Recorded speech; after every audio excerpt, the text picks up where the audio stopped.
Je suis particulièrement en forme ce matin et je suis très contente en fait de te retrouver aujourd'hui avec une vidéo sur le sujet mais qu'est-ce qui cloche chez moi? Euh, Est-ce que ça te parle? Est-ce que ça te parle en fait cette tendance à toujours te demander qu'est-ce qui cloche chez toi quand ça se passe pas en fait comme tu veux? Et de toujours, oui, de te renvoyer en fait la responsabilité, la culpabilité, quand il y a un problème, relationnel.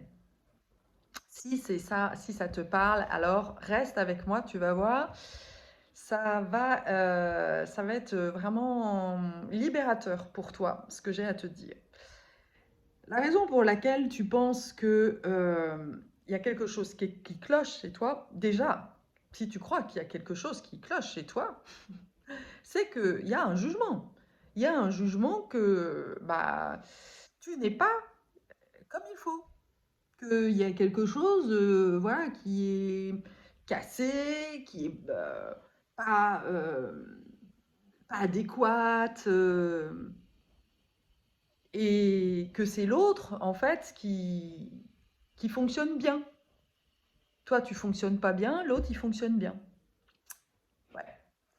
Et ben, dans cette vidéo, je vais déjà te remettre les pendules à l'heure. C'est que en réalité, euh, dès que tu es en train de te juger, tu es en train de te dévaloriser et tu te mets dans une situation de soumission.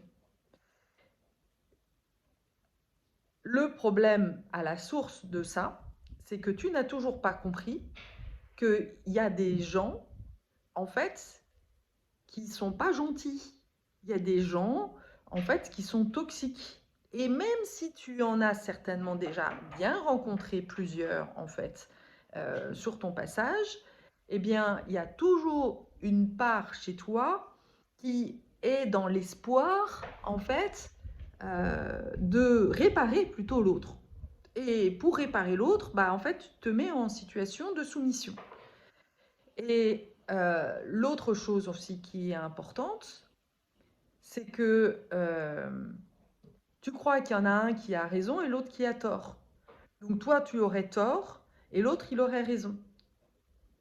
Et tu es déconnecté de ton corps qui te permet de percevoir, en fait, qu'est-ce qui est en train de se passer. Je vais te donner un exemple très concret pour que tu puisses bien sentir de quoi je suis en train de parler. Je suis en train de chercher une maison à louer dans le sud. Alors, assez large, Cévennes, Aveyron, tout ça. J'ai récemment trouvé une maison à louer qui n'était pas très chère du côté de Rodez. Donc je contacte le propriétaire, on a un échange téléphonique très cordial. Le mec me dit, oui, moi j'ai vraiment besoin d'une relation de confiance, c'est vraiment important. Déjà, je commence à comprendre dans nos échanges que, en fait, visiblement, il est encore dans la maison, et ça, c'était pas indiqué dans l'annonce, et que, en réalité, voilà, il est en train de faire des travaux, mais il ne sait pas si ça va durer. Bon, déjà, je sens un petit peu de flou. Mais c'est parce que j'accepte de percevoir. Si, si je suis dans une optique où je veux absolument avoir ce bien, parce que je suis dans la peur et que je sens que je ne suis pas dans la confiance, en fait, que de toute façon, les choses vont arriver et que j'ai absolument besoin, en fait, de ça, et que je veux absolument obtenir ça. Donc, du coup, si j'étais dans cette énergie-là, alors, euh, du coup, je ferais confiance à ce qu'il me dit. Je, et je ne suis pas dans la présence, je suis juste dans le désir d'obtenir quelque chose. Et si j'étais dans cette énergie-là, alors euh, tous les petits signaux faibles en fait que j'entends, et là c'est vraiment mon moi supérieur, c'est ma partie hyper intuitive en fait qui sent que il y a des trucs là qui résonnent pas bien, ça sonne pas bon en fait. Bah, ça, c'est comme si non, bah, je le minimise en fait, tu vois, je le banalise, je dis, bah non, voilà, c'est peut-être normal. Mais là, en fait, vu que je suis vraiment très dans l'écoute de tout, et dans l'accueil de tout, et dans le fait que j'ai le choix de prendre ou de ne pas prendre ce bien-là, alors du coup, je, je suis juste dans une perception, je juge pas si c'est bien, si c'est mal. Non, je suis juste en train de sentir, voilà, je suis juste à l'écoute de l'énergie là qui est en train de venir. Et par la suite, donc on a cet échange-là, il me dit on prend rendez-vous pour une visite.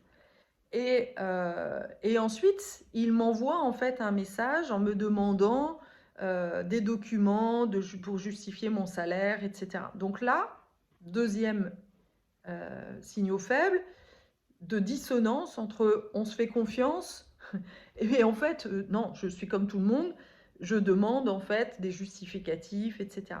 Et c'est pas tant ce qu'il me demande, parce que je comprends, je peux me mettre à la place, oui, il a besoin de justificatifs quand même, de savoir où il va, très bien. Mais c'est la façon, enfin, en fait, dont il s'y prend. Et la façon dont il va par la suite m'envoyer un SMS en me disant j'ai toujours rien reçu. Là, je sens quelque chose, une pression. C'est dans l'invisible, c'est pas palpable, c'est pas, mais c'est quelque chose que je sens dans l'invisible, quelque chose qui me pousse, quelque chose où, et moi, ça me fait ça en fait dans mon corps. Donc là, alerte, alerte. Mais il y a une part de moi en fait qui a tellement l'habitude finalement de se soumettre aux autorités et surtout à un homme que quand il me demande pour la première fois, quand il me dit voilà, j'ai pas reçu de réponse à mon message, bah, il y a cette part en fait qui est tellement de programme automatique en fait qui a répondu ah bah, je suis désolée, j'avais pas vu, blablabla, blablabla, et qui va essayer, voilà, qui va justifier et qui va comme baisser en fait sa garde et qui ne va pas être vraiment dans la présence de ce qui est là à ce moment-là. C'est-à-dire, c'est comme si bah, je ne suis pas, ouais, je suis pas vraiment présente à la façon dont je reçois le message. Et donc, du coup, qui va répondre non pas avec mon corps, c'est pas mon corps qui répond, c'est ma tête, c'est le programme automatique, c'est le moyen automatique. Et donc, le moyen automatique, il va dire ah bah désolé, etc. Et là, je vois en fait euh, que le mec, il continue en fait à essayer de justifier et de renvoyer en fait, de retourner la situation en me disant vous êtes une pervers narcissique, c'est typique, d'ailleurs de toute façon je vous bloque. Et alors là, en fait, ce qui est énorme, ce que je n'ai jamais fait, c'est que je sens en fait son énergie de colère. Alors avant, ça m'aurait touchée. Je me serais dit, oh, qu'est-ce que j'ai fait, tout ça, peut-être que je me serais questionnée.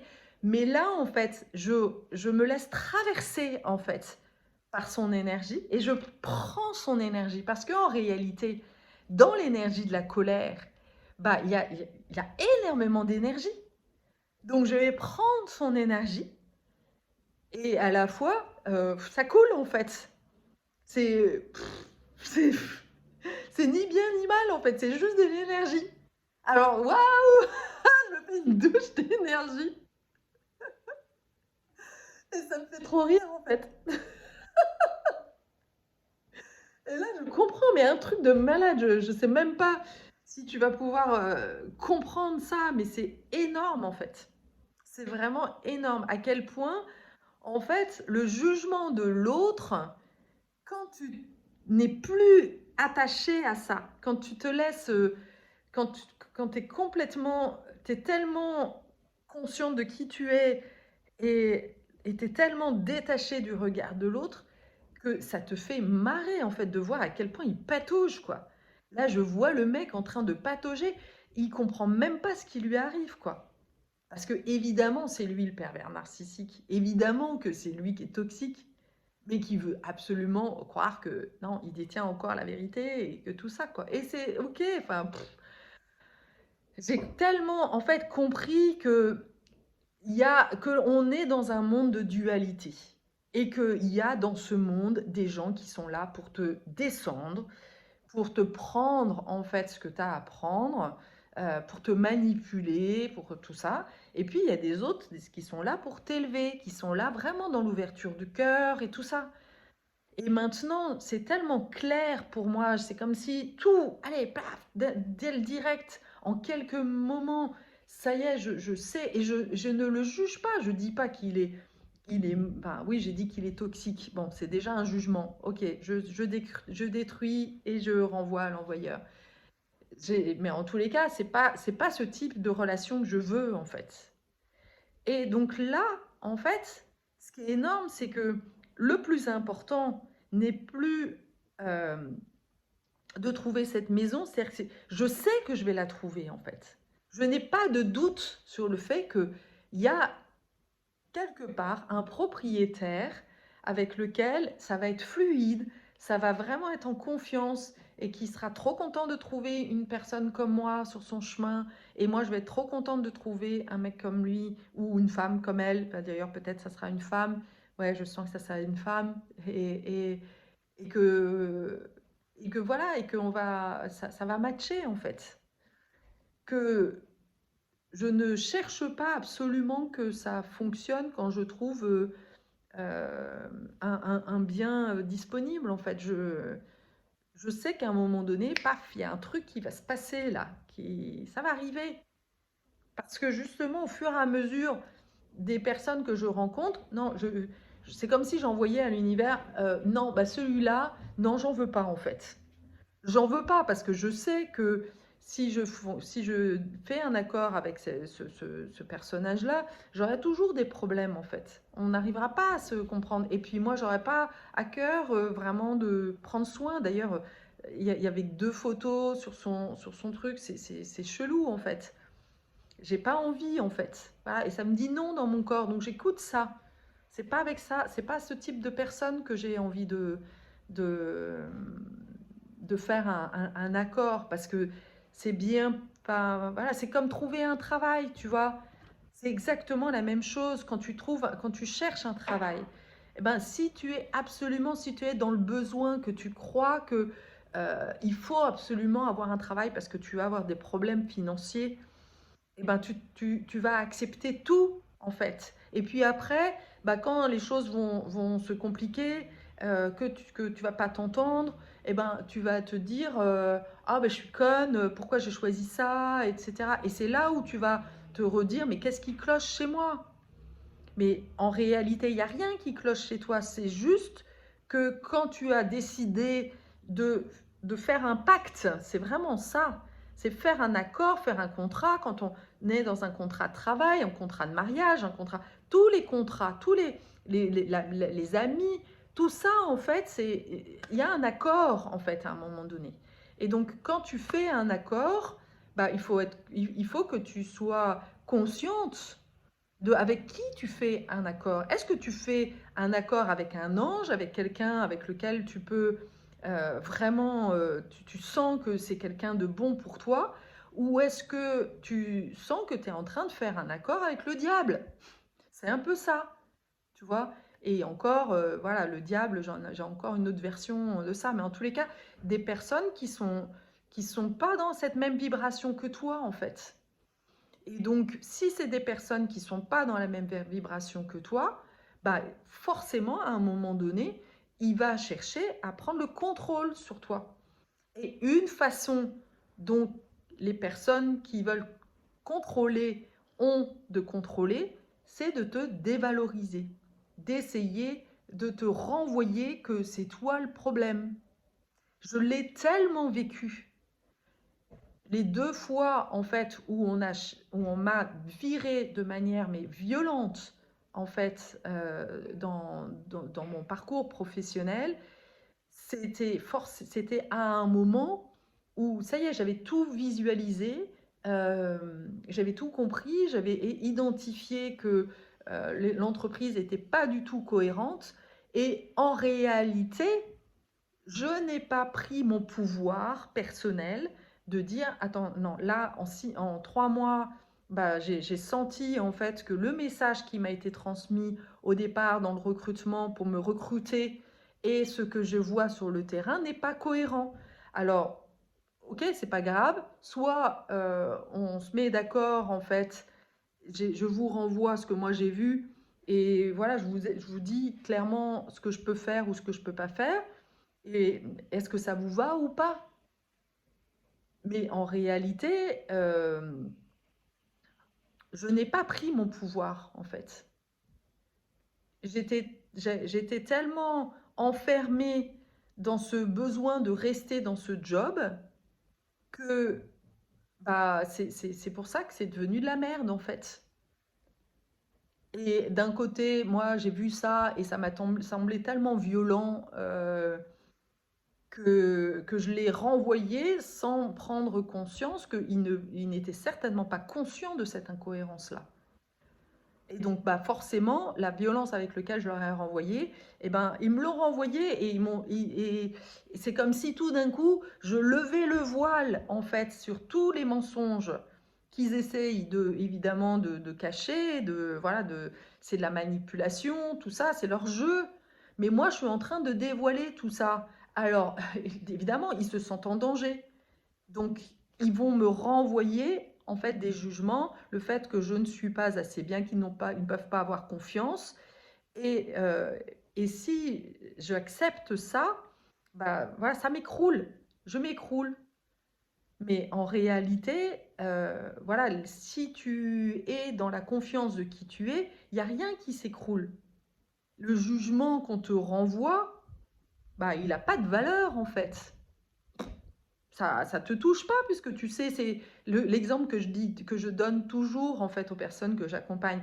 C'est si on me renvoie que je suis brune par exemple ou que je suis que j'ai les yeux marrons, bah, je vais dire ok, ça va me passer dessus. Ok, il a le droit de penser ça, c'est son droit, j'ai pas de souci, mais moi ça me touche pas. Le problème en fait, c'est que pourquoi tu es touché du jugement des autres? Eh bien, tu es touché du jugement des autres parce que, en fait, ça te renvoie à un jugement que tu as sur toi. Et c'est là, en fait, où tout d'un coup, il y a quelque chose qui se joue, en fait. Et là, il va prendre le pouvoir sur toi parce que le pervers narcissique ou les personnes toxiques, eh bien, ils ont le chic d'aller toucher, en fait, une part de toi sensible. Et en réalité, si tu le regardes autrement, tu peux te dire, ah, super, là, il est en train de mettre en lumière, il est en train de mettre en lumière bah, une croyance que j'ai sur moi, bah, dont je n'avais pas conscience. Ok, merci. Donc tu peux le remercier, cette personne-là. Alors, évidemment, moi, à l'époque, j'étais pas du tout là-dedans, quoi. Je n'ai pas dit du tout merci, parce que ça m'a écroulé, mais ça m'a écroulé parce que en effet, ça venait toucher une blessure chez moi, une blessure de non-valeur de soi. Donc, dès que tu te dis qu'est-ce qui cloche chez moi, eh ben, tu es en train de te nier. Donc, il ne faut pas s'étonner que les gens vont avoir un pouvoir énorme. Tu vas du coup donner un pouvoir énorme aux gens de définir si tu veux quelque chose ou pas. Et donc, tant que tu n'auras pas travaillé justement sur la racine, en fait, de pourquoi tu ne t'accordes aussi peu de confiance, c'est à quel moment dans ton enfance, parce que c'est souvent entre 0 et 7 ans. Et il faut savoir que ça peut être même intra-utérin. Peut-être que tu as un jumeau perdu et que du coup, tu crois que tu es une méchante personne parce que tu as tué ton jumeau. Peut-être que ta mère a souffert pendant la grossesse ou pendant l'accouchement. Donc, dès le début, en fait, tu t'es dit que tu faisais du mal à ta mère. Ça se joue parfois dès, voilà, vraiment dès l'intra-utérin. Donc, c'est évidemment, c'est dans tes cellules. Donc, tu comprends bien que pour pouvoir vraiment te libérer de ça, bah, c'est pas juste en faisant une petite thérapie ou de lire des bouquins que ça va changer quelque chose. Non, c'est du lourd, quoi. Et il y a un moment donné, bah, c'est aussi un choix. Tant que tu ne te donnes pas le choix, eh bien, tu es enfermé dans cette croyance que tu ne vaux rien, qu'il y a quelque chose qui cloche. Il n'y a rien qui cloche chez toi. Il n'y a rien qui cloche. C'est juste, justement, la seule chose qui cloche, c'est que tu crois qu'il y a quelque chose qui cloche, tu vois. En fait, tu te juges, de te juger, de te juger, enfin bon, et là, c'est tellement le bordel, quoi. Et pour moi, en fait, une des façons, en fait, déjà, de réparer ça, c'est de trouver sur ton chemin quelqu'un qui va croire en toi, quelqu'un qui sait qu'il n'y a rien qui cloche chez toi et qui est capable de le voir en fait et de te le renvoyer, de te renvoyer tellement l'amour de toi que tu n'auras pas d'autre choix que d'y croire. Et c'est souvent ce que l'on cherche à travers nos amoureux, etc. Mais en réalité, ça doit se faire déjà toi avec toi, quoi. Il n'y a rien qui cloche chez toi. Ce n'est que le fruit, en fait, de tes croyances. Et ce qui se passe, c'est que justement, comme tu crois qu'il y a des choses qui clochent chez toi, alors tu vas aussi voir les choses qui clochent chez les autres, forcément. Et alors là, évidemment, tu as tellement les antennes, là, bah oui, tu vas toujours voir ce qui cloche chez l'autre. Et là, en fait, c'est pareil, tu n'es toujours pas dans le discernement, tu n'es toujours pas dans la conscience. Puisque là, tu peux tomber dans l'extrême qui est bah, de t'empêcher, en fait, de faire l'expérience que rien ne cloche chez toi en voyant tout ce qui cloche chez les autres. Et là, il y a une espèce d'évitement, d'enfermement qui va faire que bah ouais, tu vas te sentir isolé, parce que tu vas même plus faire l'expérience, tu vas même plus oser en fait t'ouvrir à l'autre. Je l'ai vécu, ça, c'était horrible en fait. Voilà, du sentiment que bah, j'avais plus d'amis, j'avais plus. Et ça, c'est souvent d'ailleurs le signe aussi d'un changement en fait, d'un changement énergétique. C'est bah oui, il y a un moment donné, tes amis, quand tu commences déjà à prendre conscience un peu de qui tu es, bah, les amis que tu avais, bah oui, ils te correspondent plus, ils vibrent plus la même fréquence. C'est pas qu'ils sont mauvais, c'est pas qu'ils sont bons, c'est juste que bah, la relation que tu as avec eux ne te nourrit plus suffisamment. Et alors du coup, mais à la fois, toi, tu te vois pas encore complètement comme qui tu es, comme voilà la meilleure version de toi-même, et donc bah, les autres personnes ne sont pas encore là. Donc il y a vraiment à faire ce travail de se reconnecter à la valeur que tu es. Et donc du coup, et c'est ça, de vraiment t'aimer en profondeur. C'est un chemin d'amour de soi qui est à la fois tellement complexe en fait, et jamais fini. Jamais fini, parce que tu retrouveras toujours des situations où, où tu te diras, non, mais d'un côté, il y a une part de toi qui dit, waouh, ouais, je suis le divin, je suis tellement génial et tout ça. Et puis, tu as toujours là à côté cette petite voix qui dit, ouais, mais n'empêche que dans ton quotidien, là, regarde-moi ça, tu te fais encore avoir. T'es comme, non mais comment c'est possible en fait de te faire encore avoir à ce point-là, et ou d'être dans des formations où tu te dis mais oh, non mais attends là, attends euh, là elle va forcément voir en fait que je suis pas du tout à la page, que je vais jamais y arriver, et donc du coup bah, je vais peut-être pas y aller à cette formation parce que là elle va même pas elle va même pas pouvoir en fait m'aider tellement je porte de fardeau là, c'est oh, non non mais laisse tomber, c'est même pas la peine en fait, tu vois. Donc oui, il y a, et c'est déjà ça le discernement, d'aller voir à l'intérieur de toi, d'aller discerner les différentes voix qu'il y a en toi et de décréer, de guérir en fait cette part de toi et de leur voilà, de dire ok maintenant ça m'appartient pas. Il y a plein de choses en fait que tu as euh, des accords avec tes parents, des choses, des étiquettes qui t'ont collé, que tu continues à garder. Allez hop, on défait les étiquettes. Tiens, je t'offre un super exercice voilà, qui est arrivé là maintenant. Tu sais ce que tu vas faire là, déjà pour décréer tous les jugements. Eh bien, tu vas prendre des post-it et c'est du lourd. Ah là, j'adore. Excellent. Ah, ça me met tellement en joie. Donc, tu vas te prendre des post-it. Et sur ces post-it, tu vas mettre voilà, tous les jugements que tu as sur toi. Je suis nul, je suis incapable, je n'ai pas de valeur, je ne vaux rien, je suis cassé,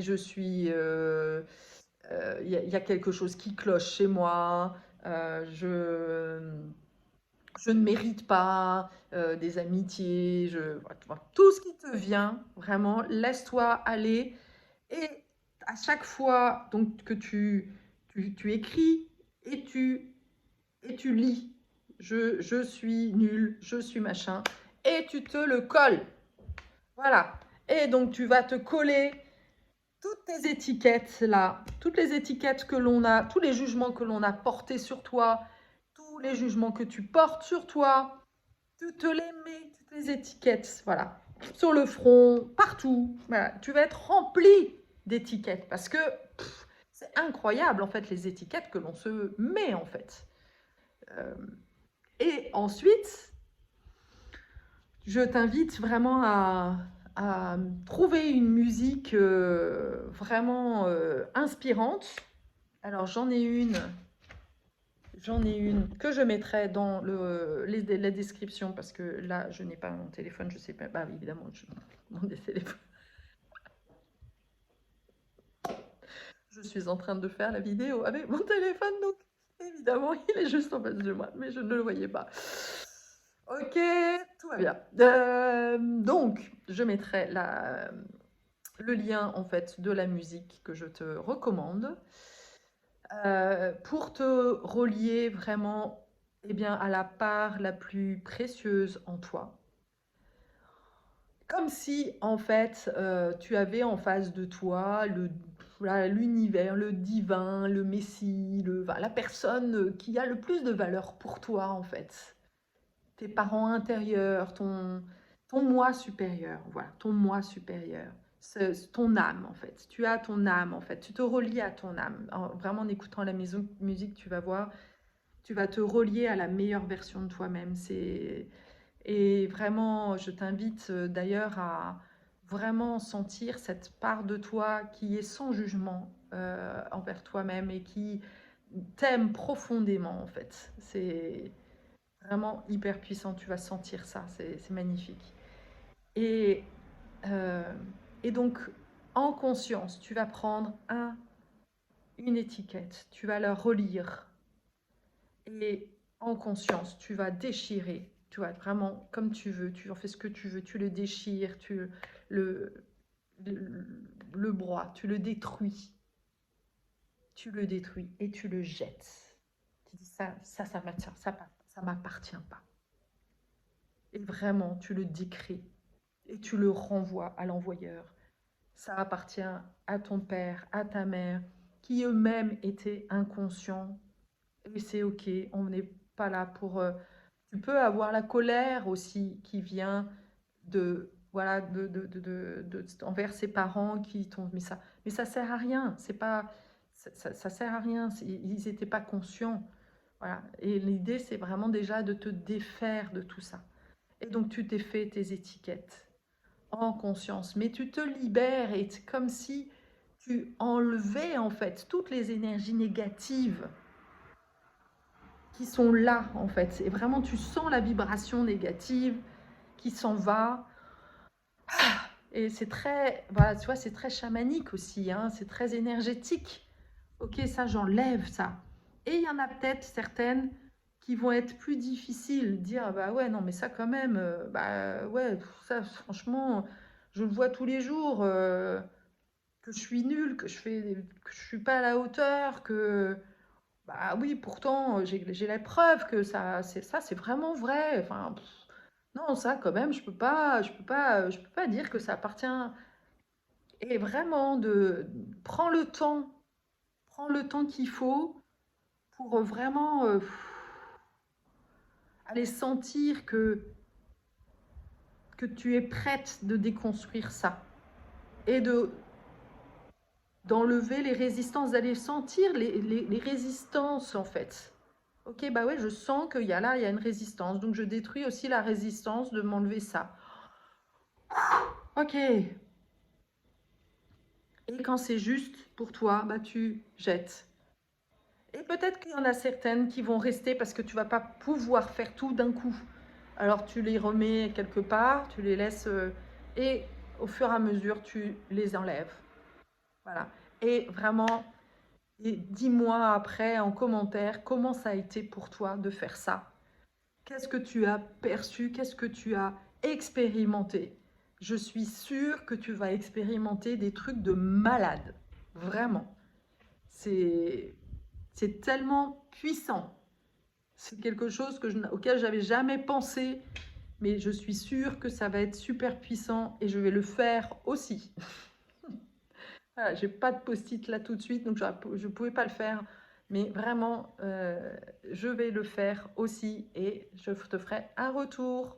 Voilà, donc bon rituel et à bientôt pour une nouvelle vidéo.